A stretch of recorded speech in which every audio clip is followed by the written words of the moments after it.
Welcome sa Cloud B Movie Recap. Ang pelikulang ikukwento natin ngayon ay ang Eyes of Wakanda, Season 1. Bago tayo magsimula ay maaari lamang mag-iwan ng subscribe, like and share. Halina't simulan na natin.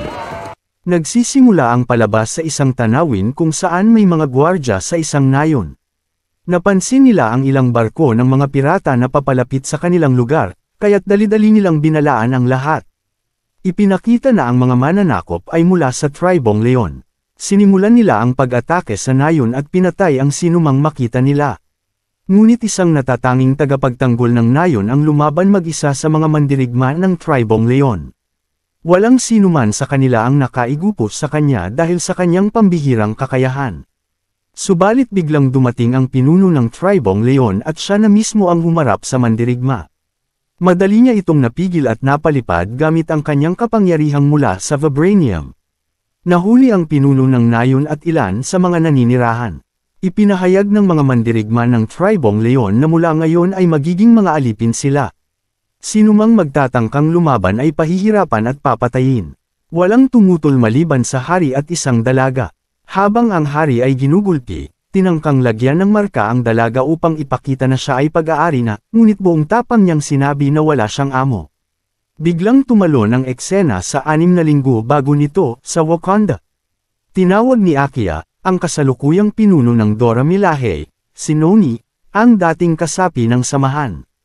Ipinaalala ni Noni na siya ay pinalayas ni Akia at wala siyang dahilan para sundin ang utos nito. Ngunit sinabi ni Akia na hindi ito ang panahon para sa pagtatalo, nangangailangan ng tulong ang kaharian.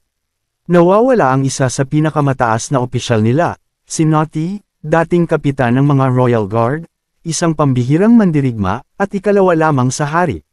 Ngunit si Noti ay labis na ambisyoso, at tinatawag siya ng ibang mga gwardya bilang, ang Leon. Nagtaka si Noni kung bakit hindi niya pa narinig si Noti kahit may ganitong reputasyon. Ipinaliwanag ni Akia na mahalaga sa seguridad ng Wakanda ang pagiging lihim, kaya hindi niya ito alam. Ibinunyag ni Akia na hindi lang basta tumalikod si Noti sa kaharian, kundi ninakaw rin niya ang maraming mapanganib na kagamitan. Sa labas ng Wakanda, maaari niyang gamitin ang mga ito para gumawa ng makabagong mga armas at itayo ang sarili niyang kaharian na maaaring banta sa Wakanda. Gusto ni Akia na si Noni ang humabol at hamuli kay Noti. Si Noni ang pinakamahusay para sa misyong ito dahil hindi siya kilala ni Noti, kaya madali siyang makakapagkunwari at makakalapit upang mahuli ito. Sa kasalukuyang panahon, tinalo ni Noni ang mga bantay na balak siyang saktan at pinilit ang isa sa kanila na sabihin kung nasaan si Noti. Binigyan niya ng mga espada ang mga alipin sa barko at sinabi sa kanila na lumaban kung gusto nilang makalaya. Tumakas siya patungo sa loob ng barko kung nasaan si Enati habang nakadisguise bilang isa sa mga sundalo ng Tribong Leon. Doon, may ilang aliping babae na sinasabihang aalagaan sila at tuturuan ng tula at musika ng tribo upang aliwin si Kati. Tumutol ang isa sa mga alipin at umiiyak na nais lamang niyang makauwi. Kinuha niya ang espada ng isang bantay upang ipagtanggol ang sarili ngunit nasampol siya at bumagsak sa lupa. Habang patuloy siya sa paglaban, tinangka ng isang bantay na patayin siya, ngunit dumating si Noni na nakasuot pa rin ng uniforme ng Tribong Leon upang iligtas siya. Tumunog ang kampana na nagsilbing babala sa lahat ng gwardya na may hindi inaasahang bisita. Napilitang tumakas si Noni. Napansin ito ni Noti at lumabas siya upang alamin ang kaguluhan. Ipinadala niya ang kanyang mga piling mandirigma upang labanan si Noni, ngunit wala sa kanila ang nakatigil sa kanya dahil sa kanyang bilis at husay sa pakikipaglaban.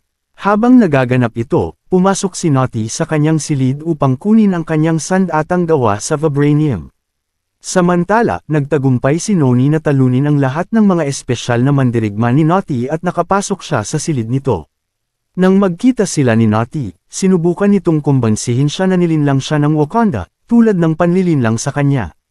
Hinihikayat niyang sumama na lamang ito sa kanya upang maging malaya at makalibot sa mundo, sa halip na manatili sa ilalim ng mga batas ng Wakanda na naglilimita sa kanilang kalayaan. Hindi pinansin ni Noni ang kanyang mga salita at binalaan siya na kung hindi siya babalik ng buhay, ibabalik niya itong patay. Dito na nagsimula ang kanilang labanan. Sa una, lamang si Kati sa laban. Habang nagpapalitan sila ng mga suntok at atake, nalaglag mula sa kamay ni Cutty ang isa sa kanyang pulse Ares na gawa sa vibranium. Dinampot ito ni Noni at isinuot upang ipagpatuloy ang laban.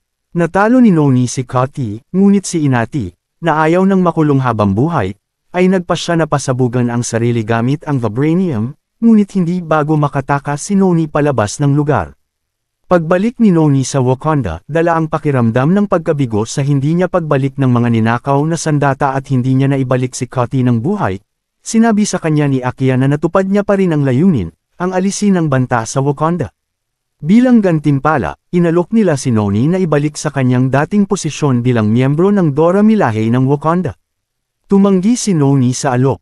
Sa halip, sinabi niya kay Akia na hanggat nasa labas pa rin ng Wakanda ang mga ninakaw na sandata, nananatiling may banta, at nais niyang siya ang ipadala upang mabawi ang mga ito.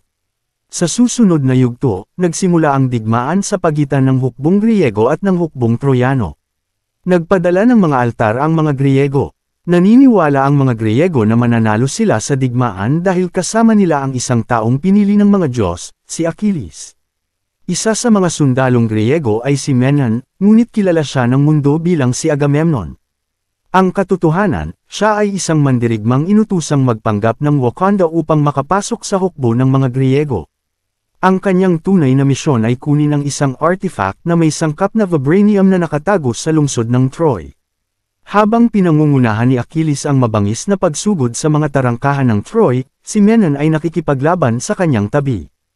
Nang may tumilapo na palaso patungo kay Achilles, sinalubong ito ni Menon gamit ang kanyang kamay, tinamaan siya at nasugatan.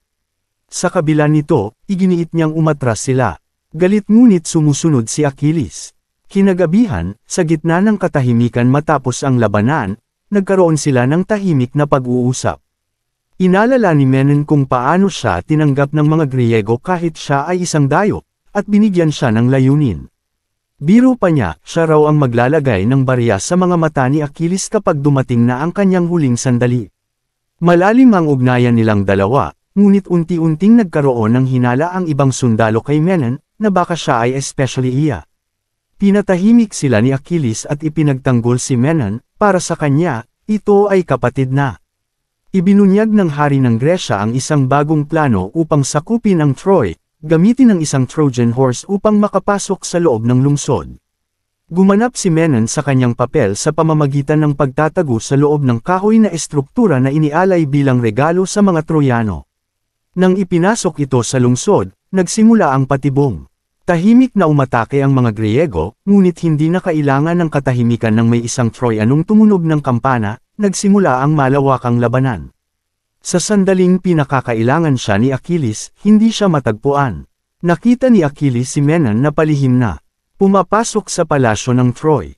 Wala nang pagpipilian si Menon, ang kanyang tungkulin sa Wakanda ang laging higit sa lahat.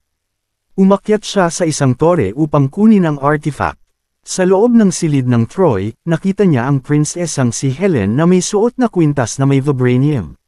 Sa halip na saktan sila, kinuha niya ang artifact at pinayuhang tumakas. Matagumpay na naisakatuparan ni Menon ang kanyang misyon para sa Wakanda. Ngunit dumating si Achilles at nakita siyang tumutulong sa mga maharlika ng Troy upang makatakas. Nagalit siya ng labis, inakalang Tin Raider siya ng kaibigang itinuturing niyang kapatid. Ipinaliwanag ni Menon ang kanyang misyon at ang kanyang katapatan sa Wakanda. Nakiusap siyang huwag hayaang manig ang galit ni Achilles, at sa halip ay ipagpatuloy nito ang laban upang maging alamat.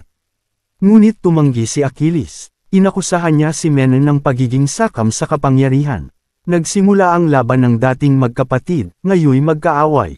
Dahil sa vibranium na hinahanap, ipinangako ni Achilles na hindi ito makukuha ni Menon, gagamitin niya ito para sa Gresya. Isang matinding laban ang sumiklab. Napahiga ni Achilles si Menon at sinubukang lunurin siya sa isang kalapit na lawa, ngunit narating ni Menon ang isang espada at tinaga ang binti ni Achilles. Nakiusap si Menon na huminto na ito, ngunit hindi ito sumuko. Kaya tuluyan niyang isinaksak ang espada sa dibdib ni Achilles. Habang unti-unting namamatay si Achilles, nagtanong siya kung lahat ba ng ito ay kasinungalingan. Sumagot si Menon, hindi lahat.